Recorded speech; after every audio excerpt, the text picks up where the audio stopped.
हरे कृष्ण। आप सभी को वैशाख मास की वरुथनी एकादशी के पारण दिवस की ढेरों शुभकामनाएं।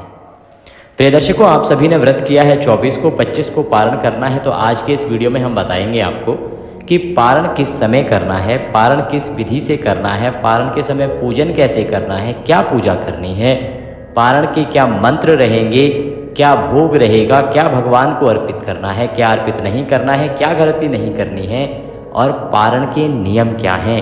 एकादशी व्रत के नियम जिस प्रकार से बहुत महत्वपूर्ण होते हैं, उसी प्रकार से महत्वपूर्ण होते हैं पारण के नियम। यदि पारण विधि पूर्वक ना किया जाए, नियम अनुसार ना किया जाए, तो उसका जो पुण्य फल है वह शून्य हो जाता है। और इस एकादशी पर विशेष ध्यान देने वाली बात यह है कि पारण वाले दिन भी यमराज का जो जल पूजन है ना, वो आवश्यक है। यमराज का जल से पूजन कैसे करना है, क्या विधि है और ये क्यों आवश्यक है, ये भी आपको बताएंगे। ध्यान दीजिएगा कि पारण वाले दिन आपने यदि यमराज का जल पूजन नहीं किया तो आपका जो व्रत है ना, उसका पुण्यफल शून्य होगा। और ये हम अपने मन से नहीं कह रहे हैं, ये पुराणों में लिखी हुई बात बता रहे हैं, जो भगवान श्री हरि विष्णु ने स्वयं वचन दिया था यमराज को। वो वृतांत भी आपको बताएंगे कि कहाँ कब ये घटना घटित हुई थी और क्यों आपको आज के दिन वरुथनी एकादशी के पारण के दिन यमराज को भी जल पूजन करना चाहिए और किस प्रकार से करना चाहिए, ये विधि भी आपको बताएंगे। जानकारी आरंभ करें उससे पहले आपसे निवेदन है कि वीडियो यदि थोड़ा सा भी उपयोगी लगे, थोड़ा भी अच्छा लगे, तो कृपया एक बार लाइक अवश्य कर दीजिएगा। अपनी मनोकामना पूर्ति के लिए कमेंट बॉक्स में अवश्य लिखिएगा ओम नमः भगवते वासुदेवाय या जय श्री हरि। आप देख रहे हैं देवभूमि ज्योतिष संस्थान का प्रतिष्ठित यूट्यूब चैनल देवभूमि धार्मिक। हम यहाँ पर जो जानकारी देते हैं वो ज्योतिष शास्त्र और पुराणों पर आधारित होती है। जो पुराणों में कथाएं वर्णित हैं, किसी भी व्रत और त्यौहार की वो कथाएं सुनाते हैं, और जो पंचांग तथा ज्योतिष शास्त्र में गणना दी गई होती है कि कौन सा व्रत कब करना है, कैसे करना है, उसके अनुसार आपको सही जानकारी प्रदान करते हैं कि कौन सा व्रत कब करना है, क्या शुभ मुहूर्त है। तो सभी व्रत और त्योहारों की सही जानकारी यदि प्राप्त करते रहना चाहते हैं, साथ ही चाहते हैं कि सही कथाएं भी आपको सुनने को मिलती रहें और सभी जो सही महात्म्य हैं वो भी आपको सुनने को मिलते रहें, तो चैनल को अवश्य ही सब्सक्राइब कर लीजिएगा। सब्सक्राइब करने के बाद एक बेल का निशान आएगा, बेल आइकन आएगा बना हुआ, उस बेल आइकन को अवश्य दबाइएगा, तभी आपको सारे वीडियोस प्राप्त होंगे। आइए जानकारी आरंभ करते हैं, बात करते हैं वरुथनी एकादशी व्रत पारण की। प्रिय दर्शकों, वरुथनी एकादशी जो कि वैशाख मास की पवित्र एकादशी है, वैशाख मास के सभी व्रत और त्योहारों की महिमा बहुत अधिक है। पुराणों में जो वर्णन मिलता है ना, उसके अनुसार वैशाख मास में जो एकादशी करता है उसको अन्य माह में एकादशी करने वाले की तुलना में 1000 गुना अधिक पुण्य फल प्राप्त होता है। इसीलिए ये एकादशी महत्वपूर्ण है और तभी हम कहते हैं कि इसका जो पारण है वो और भी अधिक महत्वपूर्ण है। पारण के दिन आपको यम जल अर्पण करना चाहिए। इसका कारण ये है कि भगवान श्री हरि विष्णु ने स्वयं यमराज को यह वचन दिया था कि जो कोई इस एकादशी के दिन यम जल अर्पण नहीं करेगा, उसे इस एकादशी के व्रत का कुछ भी फल प्राप्त नहीं होगा, उसे पुण्य फल शून्य प्राप्त होगा। इसका एक विस्तृत प्रसंग आता है जिसमें ब्रह्मदेव, यमराज और भगवान विष्णु के बीच का वृतांत है, जिसको हम आगे इसी वीडियो में आपको बताएंगे और साथ ही बताएंगे कि कैसे आपको जल अर्पण करना है यमराज जी को। इस एकादशी के दिन आपने नियमों के अनुसार जो है व्रत किया होगा, दिन को व्यतीत किया होगा, ब्रह्मचर्य का पालन किया होगा, किसी के प्रति वैर भाव द्वेष की भावना नहीं रखी होगी, बिना छल कपट के आपने व्रत किया होगा। साथ ही आपने आहार के रूप में फल आहार का प्रयोग किया होगा। फल आहार के अलावा अन्न इसमें नहीं खाया जाता है, अन्न वर्जित है। बहुत सी चीज़ें हैं जो वर्जित बताई गई थी। आपने कांसे के पात्र का त्याग दशमी तिथि को ही कर दिया होगा। इसके अतिरिक्त मसूर की दाल, चने का साग, इस प्रकार की वस्तुएं हैं जो आपको दशमी तिथि को ही त्याग देनी होती हैं। एकादशी को तो प्रयोग करना ही नहीं होता है और द्वादशी को भी पारण तक आपको इसका पालन करना होता है। अब बात करते हैं कि आप पारण वाले दिन कब उठेंगे और किस प्रकार से पूजन पाठ करेंगे और किस प्रकार से करेंगे पारण, भोग मंत्र आदि क्या रहेंगे, इसकी जानकारी अब प्राप्त करते हैं। वरुथनी एकादशी जो है ये आपकी सभी मनोकामनाओं को पूरा करने वाली है और सौभाग्य देने वाली है। दुर्भाग्यशाली महिला भी यदि इस एकादशी का व्रत कर लेना तो उसका भी सौभाग्य जागृत हो जाता है। इतनी अधिक महिमा है इस एकादशी की। तो अब बात यह आती है कि इस सौभाग्य को जागृत करने के लिए व्रत को किया कैसे जाए। व्रत को करने की विधि हमने आपको वीडियो में समझाई थी। आशा करते हैं आपने उसी के अनुसार पूजन किया होगा, कथा श्रवण की होगी। पुनः आपको बता दें, यदि अभी तक कुछ माताओं बहनों ने पूजन नहीं किया है तो पंचोपचार से भगवान का पूजन कीजिएगा। संकल्प एक आवश्यक प्रक्रिया है, संकल्प आप अवश्य कीजिएगा। संकल्प करना चाहिए, संकल्प करने के बाद पंचोपचार से भगवान का पूजन करना चाहिए। तदुपरांत कथा सुननी चाहिए और विष्णु सहस्त्र नाम का श्रवण करना चाहिए। अगर आप नारायण रक्षा कवच सुन सकते हैं तो वह और उत्तम रहेगा। ये सभी वीडियोस हमारे चैनल पर उपलब्ध हैं, हमने अपलोड किए हैं, आप वहां से उनको देख सकते हैं। ना मिले तो आप कमेंट बॉक्स में लिख के हमसे लिंक मांग सकते हैं। तो आशा करते हैं आपने पंचोपचार से पूजन किया होगा, पूजन करके कथा श्रवण की होगी, विष्णु सहस्त्र नाम सुना होगा। इसके बाद आरती आदि करके आपको नियमों के अनुसार आज के दिन को व्यतीत करना है। नियमों में प्रमुख रूप से है कि ब्रह्मचर्य का पालन करना है, किसी के साथ धोखा नहीं करना है, किसी को दुख नहीं पहुंचाना है, किसी का अहित नहीं करना है, किसी का बुरा नहीं चाहना है, किसी के प्रति वैर भाव की भावना मन में नहीं लानी है, किसी से नफरत नहीं करनी है। शांति के साथ मन को शांत रखते हुए अपने इस दिन को व्यतीत करेंगे, क्योंकि भगवान की स्थापना आपके घर में है। घर में किसी प्रकार का कोलाहल या कलह कलेश नहीं होना चाहिए, भगवान विराजमान है। आप जानते हैं कि एकादशी का जो पूजन है ना, एकादशी का जो व्रत है ना, ये साधारण व्रत नहीं है साहब, ये एक त्रिदिवसीय विधान है, 3 दिन का विधान जो दशमी तिथि से आरंभ होता है। हमने आपको आरंभ में पहले भी बताया कि दशमी तिथि को ही आपको बहुत सारी चीज़ों का त्याग कर देना होता है नियम के अनुसार। एकादशी के नियम अलग हैं और द्वादशी को पारण वाले दिन के नियम अलग हैं। इस प्रकार से 3 दिन को मिला के एक अनुष्ठान होता है जिसे हम कहते हैं एकादशी व्रत। तब जाके आपको इतना पुण्य फल प्राप्त होता है जितना 1000 दिन तपस्या करने से प्राप्त होता। तो इस प्रकार से दिन को व्यतीत कीजिए। सायंकाल को संभव हो तो कीर्तन कीजिएगा, रात्रि काल को यदि संभव हो तो जागरण कीजिएगा।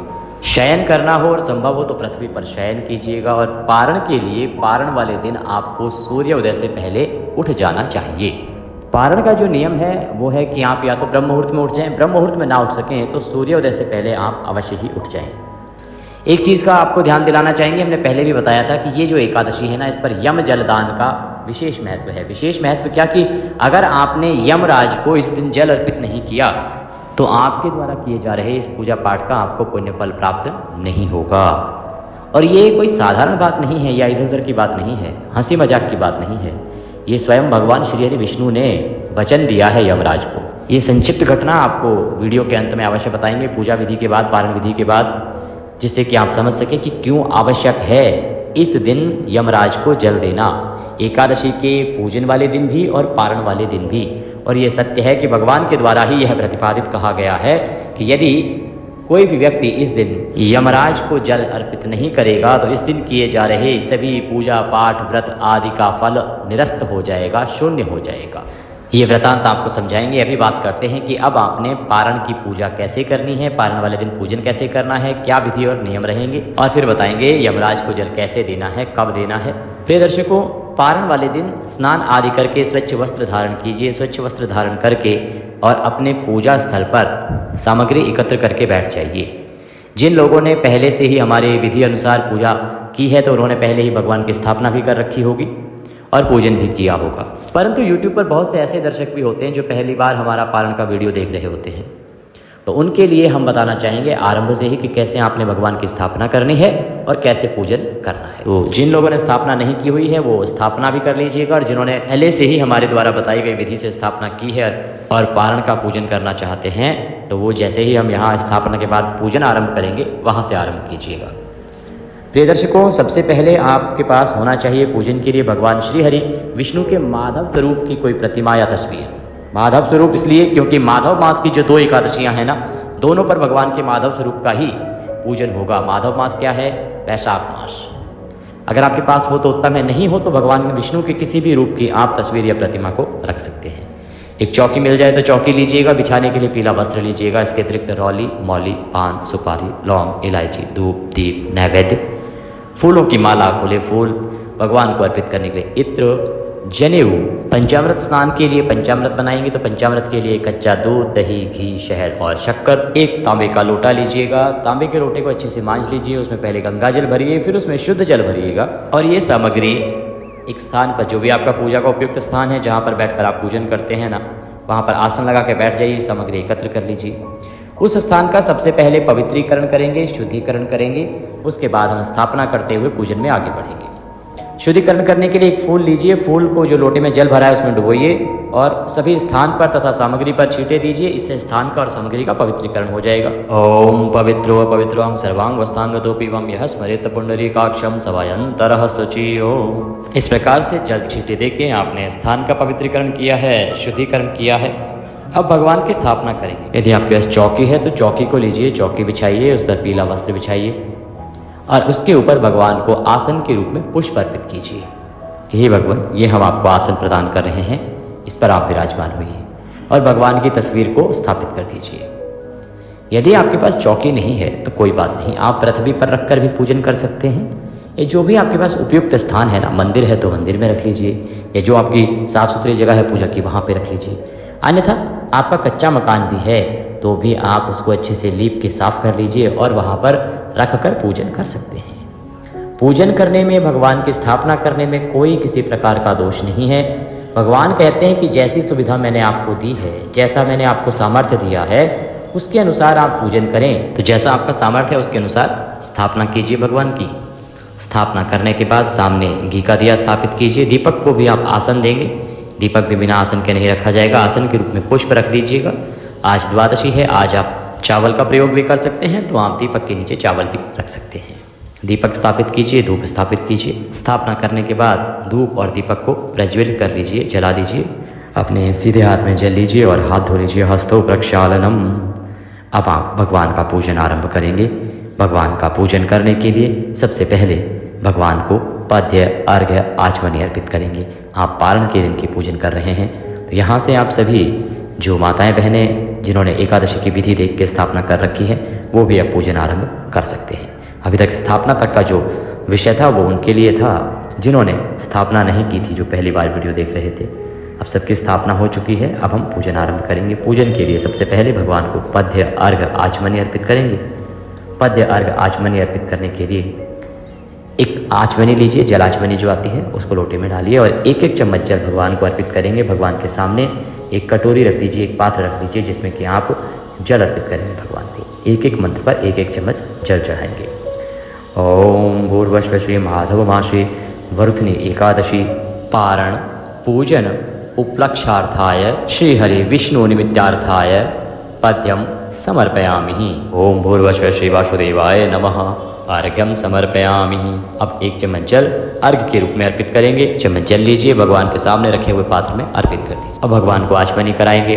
ओम भूर्भुवः श्री माधवाय नमः। जल आचमनी समर्पयामि। एक चम्मच जल आचमनी के रूप में अर्पित कीजिए। भगवान को स्नान कराएंगे। ओम भूर्भुवः श्री नारायणाय नमः। स्नान निमित्तार्थाय जल अर्पयामि। जल अर्पित कीजिए, एक चम्मच जल लीजिए और सामने रखे पात्र में छोड़ दीजिए। अब पंचामृत से स्नान कराएंगे। पंचामृत से स्नान कराने के लिए पंचामृत बना लीजिए। कच्चा दूध, दही, घी, शहद के स्थान पर गंगा जल मिलाइएगा और शक्कर, इन 5 चीज़ों को मिलाइएगा। एकादशी के व्रत पूजन में शहद को वर्जित बताया गया है। शहद का परित्याग जो है वो दशमी तिथि से ही कर देना चाहिए। पंचामृत बनाइए। जिनके पास प्रतिमा है भगवान की वो पंचामृत से नहलाइए भगवान को। और जिनके पास तस्वीर है वो फूल पर एक फूल लीजिए, उस पर पंचामृत लगा लीजिए और उस फूल को भगवान को अर्पित कीजिएगा। ओम भूर्भुवः श्री नारायणाय नमः। पंचामृत स्नान निमित्तार्थाय पंचामृतम समर्पयामि। पंचामृत स्नान के बाद शुद्ध जल से स्नान कराएंगे। शुद्ध्योदक स्नानम कुरु। तो शुद्ध जल एक चम्मच जल लीजिएगा, वो अर्पित कीजिएगा भगवान को। ओम भूर्भुवः श्री नारायणाय नमः। शुद्ध्योदक स्नान निमित्तार्थाय शुद्ध जलम समर्पयामि। शुद्ध्योदक स्नान के बाद भगवान को वस्त्र अर्पित करेंगे। वस्त्र के रूप में एक मौली का टुकड़ा तोड़िएगा और वह मौली भगवान को अर्पित कीजिएगा। ओम भूर्भुवः श्री नारायणाय नमः। वस्त्रम समर्पयामि। वस्त्रम उपवस्त्रम यज्ञोपवीतम। अब आप यज्ञोपवीत अर्पित करेंगे भगवान को। यज्ञोपवीत क्या? जनेऊ। जनेऊ लीजिए, उस पर रौली कुमकुम आदि का तिलक कर लीजिए, लाल तिलक लगा लीजिए और उसके बाद वह भगवान को अर्पित करेंगे। ओम भूर्भुवः श्री नारायणाय नमः। यज्ञोपवीतम समर्पयामि। यज्ञोपवीत अर्पित करने के बाद अब भगवान को तिलक करेंगे। तिलक करने के लिए रौली लीजिएगा। ओम भूर्भुवः श्री नारायणाय नमः। तिलकम समर्पयामि। तिलकम तिलकांते अक्षतम पान्तु। अक्षत लगाइएगा, प्रेम से अक्षत लगाइएगा। अक्षतम पान्तु पुष्पाणि पान्तु धूप दीप दर्शनम। भगवान को अब हम पुष्प अर्पित करेंगे। फूलों की यदि माला है ना तो माला पहनाइएगा। माला ना हो तो खुले फूल अर्पित कीजिएगा। ओम भूर्भुवस्सुः श्री नारायणाय नमः। पुष्पम समर्पयामि माल्यार्पणम कुरु। पुष्प अर्पित कीजिए, माला है तो माला पहनाइए। भगवान को धूप दीप दिखाएंगे। ओम भूर्भुवस्सुः श्री नारायणाय नमः। धूपम अर्पयामि। धूप दिखाइए। धूप दिखाने के बाद दीप दिखाएंगे। ओम भूर्भुवस्सुः श्री माधवाय नमः। दीपम दर्शयामि। दीप दिखाइए। धूप दीप दिखाने के बाद नैवेद्य अर्पित करेंगे। नैवेद्य के रूप में यदि आपके पास कोई मिठाई है ना तो मिठाई अर्पित कीजिए। मिठाई नहीं है तो आप फल अर्पित कर सकते हैं। फल भी ना हो तो मिश्री भी अर्पित कर सकते हैं। ओम भूर्भुवस्सुः श्री माधवाय नमः। नैवेद्यम समर्पयामि। नैवेद्य के बाद भगवान को जलाचमनी कराएंगे, भोजन अंत वाली जलाचमनी। ओम भूर्भुवस्सुः श्री नारायणाय नमः। भोजनान्ते जलाचमनिम समर्पयामि। जलाचमनी कराने के बाद भगवान को तांबूल अर्पित करेंगे। तांबूल कैसे? एक पान का पत्ता लीजिए, उसमें 2 लौंग, 2 इलायची और 1 सुपारी रखिएगा और उसका बीड़ा बना के भगवान को अर्पित कीजिएगा। ओम भूर्भुवस्सुः श्री नारायणाय नमः। तांबूलम समर्पयामि। इस प्रकार से आप भगवान को तांबूल अर्पित करेंगे। तांबूल अर्पित करने के बाद दक्षिणा अर्पित की जाएगी। ओम भूर्भुवस्सुः श्री नारायणाय नमः। शुभ दक्षिणायाम समर्पयामि। शुभ दक्षिणा अर्पित कीजिए। जो भी दक्षिणा आप अर्पित करना चाहते हैं दक्षिणा अर्पित कीजिए। हाथ जोड़ के भगवान को नमस्कार कीजिए कि प्रभु हमने यह पूजन किया है, इसको आप स्वीकार कीजिए। तदुपरांत आपको विष्णु सहस्त्र नाम का पाठ करना चाहिए। विष्णु सहस्त्र नाम पारण वाले दिन यदि आप सुनते हैं तो अति कल्याणकारी बताया गया है। विष्णु सहस्त्र नाम सुन सकते हैं या रक्षा कवच, नारायण रक्षा कवच भी सुन सकते हैं, दोनों सुन सकते हैं। अगर आप सुनते हैं तो ये अति लाभदायक आपके लिए रहेगा। भगवान की इसके बाद आरती करेंगे। आरती करने के बाद आप पारण का भोग लगाएंगे। बात आती है जी पारण का भोग क्या लगाना है। देखिए पारण का भोग वरुथनी एकादशी पर गाय के दूध की खीर का भोग आप लगाएंगे। गाय के दूध की खीर का भोग इस एकादशी के लिए उत्तम रहेगा। अगर ये संभव ना हो तो आप पीले चावल का भोग लगा सकते हैं। ये सभी एकादशियों के लिए बताया गया है। और अगर पीले चावल बनाना भी संभव ना हो, पीले चावल भी आप नहीं बना रहे हों तो कोई बात नहीं। इसके बाद आप जो घर में शुद्ध आहार जो भी आप बना रहे हैं, सात्विक भोजन, आप पूड़ी हलवा बनाएं, रोटी सब्जी बनाएं, पराठे बनाएं, सात्विक बनाएं, उसका भोग भी लगा सकते हैं। तो जो भी भोग आपने बनाया है ना उसकी थाली सजाइए। थाली सजा के भगवान के सामने रखिए और अब रखिए उसमें तुलसी का पत्ता। थाली को भगवान के सामने पहले रखिएगा और तुलसी का पत्ता उसके बाद में उसमें रखिएगा। तुलसी का पत्ता रखने के बाद आप भगवान को निवेदन कीजिएगा कि हे प्रभु आप प्रसाद ग्रहण करें, भोग लगाएं, भोजन पाएं। पर्दा कर दीजिए मंदिर का। अगर पर्दा नहीं है तो हाथ से एक पर्दा पकड़ लीजिए और भगवान से निवेदन कीजिए। भगवान से निवेदन करेंगे तो भगवान अवश्य ही आपका भोग स्वीकार करेंगे। प्रेम से लगाइएगा भोग। भोग लगाने के बाद अच्छा भोग लगाते समय एक चीज़ का ध्यान रखिएगा कि जो भोजन है ना वो खाने योग्य हो। खाने योग्य अर्थात ऐसा ना हो कि बहुत अधिक गर्म हो या बहुत अधिक ठंडा हो। जैसा हम खाते हैं ना वैसा ही होना चाहिए। हमेशा इस चीज़ का ध्यान रखें कि भगवान को कई बार क्या करते हैं, बहुत सी माताएं बहनें एकदम गरम गरम दूध उबालती हैं और भगवान के सामने दूध रख देती हैं, लो भगवान भोग लगाओ दूध का। अरे भाई आप जो इतना गर्म आप स्वयं नहीं खा पी सकते तो आप भगवान कैसे खाएंगे पिएंगे। हाँ तो भाव रखिए भगवान को खिलाने का भी, प्रेम से खिलाइए। प्रेम से खिलाते हैं तो भगवान जो हैं वो अवश्य ही प्रसाद पाते हैं, ये ध्यान रखिएगा।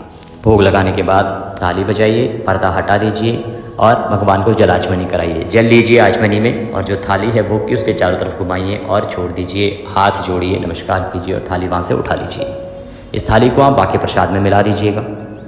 अब आपको किसी ब्राह्मण को भोजन कराना है तो आप एक दिन पहले अवश्य ही ब्राह्मण को निमंत्रित करके आइएगा, निमंत्रण दे के आइएगा। ब्राह्मण को भोजन कराने की और दान की प्रक्रिया पे आएँ उससे पहले अब आती है एक महत्वपूर्ण प्रक्रिया पूजन के अंत की, उसे कहते हैं पुष्पांजलि और क्षमा याचना। ये बहुत ही आवश्यक प्रक्रिया है। पारण के दिन या किसी भी पूजा पाठ के अंत में इसको अवश्य रूप से किया जाना चाहिए। इसमें आपका जो व्रत या पूजन है ना उसकी सफलता निहित होती है, सफलता छुपी होती है। तो अपने हाथों में पुष्प ले लीजिए, हाथ जोड़ के भगवान के सामने खड़े हो जाइए। हम मंत्र पढ़ते हैं, आप भी दोहराइएगा। आवाहनम न जानामि न जानामि विसर्जनम पूजम चैवम न जानामि क्षम्यतां परमेश्वर। हे प्रभु, न हम आपका आवाहन जानते हैं, न पूजन जानते हैं, न विसर्जन जानते हैं। हम तो अज्ञानी जीव हैं। जैसी बन पड़ी है वैसी सेवा हमने आपके श्री चरणों की है। इसमें जाने अनजाने में हमसे कोई गलती, कोई त्रुटि, कोई भूल हो गई हो तो उसे क्षमा कीजिएगा। प्रभु हम आपके दर के भिखारी हैं, आपके बालक नादान हैं, आप अंतर्यामी परमेश्वर हैं। तो जैसी बन पड़ी है, जैसी हमारी छोटी सी बुद्धि है, उसमें जैसी हमारी समझ है उसके अनुसार हमने ये सभी कर्म किए हैं। आपका पूजन किया है, व्रत किया है और आज पारण का पूजन किया है। इसमें यदि जाने अनजाने में हमसे कोई गलती त्रुटि भूल हो गई हो तो उसे क्षमा कीजिएगा और इसे पूजन को स्वीकार करते हुए दया का आशीर्वाद प्रदान कीजिएगा। इसके निमित्त आपको अर्पित करने के लिए हमारे पास कुछ भी नहीं है, तन मन धन सब आप ही का है। हमारे पास क्या है? केवल ये पत्र पुष्प की भेंट है। मालती मलकाजाति सत्पत्रादि संयुक्तम पुष्पांजलि मया दत्ताम ग्रहणाम परमेश्वर।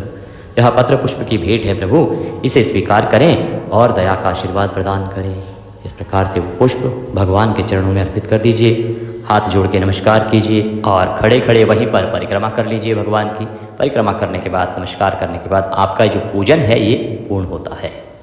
अब बात आती है जी कि सामग्री जो है उसका क्या करना है। पूजन में जो सामग्री है, जैसे आपने फल चढ़ाया है तो वो प्रसाद रूप में ग्रहण कीजिएगा। तस्वीर प्रतिमा आदि अपने मंदिर में रखिएगा, चौकी आदि आपकी अपनी ही है। बाकी जो सामग्री है पुष्प आदि वो सब जल प्रवाहित होंगे। जो लोटे में जल बचा है उसको आप सूर्य भगवान को दे सकते हैं। पारण करेंगे कैसे, मंत्र क्या बोलेंगे, इससे पहले और पारण कब करना है इससे पहले अब जानकारी देते हैं कि जो जल देना है यम को वो क्यों आवश्यक है और कैसे देना है। देखिए जी, जब वैशाख मास की महिमा बढ़ी और लोगों ने वैशाख स्नान करना आरंभ किया तो यमलोक जो है वो खाली हो गया एक प्रकार से, क्योंकि वैशाख की महिमा इतनी अधिक है कि यदि 7 पीढ़ी में से कोई एक व्यक्ति भी विधि विधान से वैशाख का स्नान कर लेता है ना और महात्म्य सुन लेता है तो उसकी 7 पीढ़ियाँ जो नरक में भी पड़ी हो ना उनका भी बेड़ा पार हो जाता है। जब ऐसा होने लगा तो यमलोक खाली हो गया, यमराज परेशान हो गए कि अब तो कोई यमपुरी में आ ही नहीं रहा है, क्योंकि कोई ना कोई तो वैशाख नहा लेता है और सारी पीढ़ियाँ तर जाती हैं। तो परेशान होकर ब्रह्मदेव के पास गए। ब्रह्मदेव ने कहा मैं इसका समाधान नहीं कर सकता। भगवान विष्णु के पास पहुँचे। भगवान विष्णु ने पहले कहा कि मैं अपने भक्तों का कभी भी अहित नहीं कर सकता, तो ऐसा कुछ नहीं हो सकता। वो पूजन करते हैं, वो भक्ति करते हैं, इसलिए फल पाते हैं। यमराज रुदन करने लगे। उन्होंने कहा प्रभु मेरी भी तो सोचिए, मैं भी तो इस प्रकृति का हिस्सा हूँ। अगर मेरा ही राज्य चला गया, यदि यमपुरी में ही कोई नहीं आया तो प्रकृति का संतुलन बिगड़ जाएगा और प्रकृति को चलाना आपका दायित्व है, सृष्टि को चलाना आपका दायित्व है। तब भगवान ने कहा कि ठीक है, तो मैं आपको ये वचन देता हूँ कि कलयुग जैसे जैसे आएगा वैशाख की महिमा धीरे धीरे घटने लगेगी, अर्थात लोगों को इसका ज्ञान ही नहीं रहेगा। प्रभाव उतना ही रहेगा, यदि कोई स्नान आदि करता है तो फल उतना ही मिलेगा, पर लोगों को ज्ञान नहीं होगा तो लोग करना बंद कर देंगे। यमराज ने कहा प्रभु इतने से तो काम चलेगा नहीं, क्योंकि जो लोग करेंगे उनको तो पुण्य बहुत मिलेगा, तो मुझे भी कुछ मिलना चाहिए। तो भगवान विष्णु ने कहा कि ठीक है, मैं तुम्हें वचन देता हूँ कि वैशाख मास में यदि कोई व्यक्ति एकादशी के दिन पूजन करके यमराज को जल अर्पित नहीं करेगा तो उसे उस दिन का कोई भी पुण्य फल प्राप्त नहीं होगा। उस पूजा पाठ व्रत का पुण्य फल प्राप्त करने के लिए उसे यमराज को 1 लोटा जल अर्पित करना पड़ेगा, तभी उसको पुण्य फल प्राप्त होगा। तो इसीलिए आपको आज के दिन, एकादशी के दिन, एकादशी के पारण के दिन यमराज को दक्षिण दिशा की ओर मुख करके यमराज का ध्यान करके 1 लोटा जल अर्पित करना है, तांबे या पीतल के लोटे से, और यमराज से प्रार्थना करने के हे यमराज, हे यमदेव, आप इस जल को ग्रहण करें और तृप्त हों। इस विधि से आप जल अर्पित कर दीजिएगा। आपका व्रत फल जो है वो आपको अवश्य ही पूर्ण रूप से प्राप्त होगा। और यही नियम वैशाख के ऊपर भी लागू होता है। वैशाख में प्रतिदिन यूँ तो आपको यमराज को जल अर्पित करना चाहिए, तभी प्रतिदिन का फल आपको मिलेगा। बात करें कि अब आपने पारण करना कब है। देखिए, पारण का जो समय निर्धारित होता है उसके 3 सिद्धांत हैं। पारण व्रत के अगले दिन किया जाता है, सूर्योदय के बाद किया जाता है, द्वादशी तिथि में किया जाता है। द्वादशी तिथि के पहले 5.5 घंटे में नहीं किया जाता है, क्योंकि वो हरिवासर का समय होता है, उसमें व्रत होना आवश्यक है। इसीलिए हम कहते हैं कई बार कि आज सुबह सुबह पारण नहीं करना, अन्यथा व्रत खंडित हो जाएगा, क्योंकि उस दिन सुबह सुबह हरिवासर का समय चल रहा होता है। इस एकादशी की बात करें, वरुथनी एकादशी की, कि पारण कब होगा और हरिवासर का समय कब समाप्त हो रहा है, क्योंकि द्वादशी तिथि जो है आज ही के दिन अर्थात 24 तारीख को ही लग गई है, तो 25 की सुबह सुबह भी आप पारण कर सकते हैं। पारण के लिए शुभ समय रहेगा सुबह 6:03 से और 8:17 तक। इसमें आप पारण करेंगे, ये उत्तम मुहूर्त है। अगर इसमें ना कर पाएँ तो उसके बाद भी पारण किया जा सकता है। डरने या घबराने की आवश्यकता नहीं है। जब आप पारण करेंगे तो मंत्र बोलेंगे ओम नारायणाय नमः। आसन लगा के बैठ जाएं, 5 बार मंत्र पढ़ें ओम नारायणाय नमः, और जल पी के व्रत का पारण करें। पहला आहार वही लेंगे जो आप भगवान को भोग लगा रहे हैं। इस प्रकार से आप पारण कीजिएगा, ईश्वर अवश्य ही आपकी मनोकामनाएं पूर्ण करेंगे। चैनल पर नए हैं तो सब्सक्राइब करते जाइएगा और कमेंट बॉक्स में अवश्य लिखिएगा ओम नारायणाय नमः। यह अद्भुत मंत्र है, इसकी महिमा बहुत अधिक है, जितना लिखोगे उतना पाओ।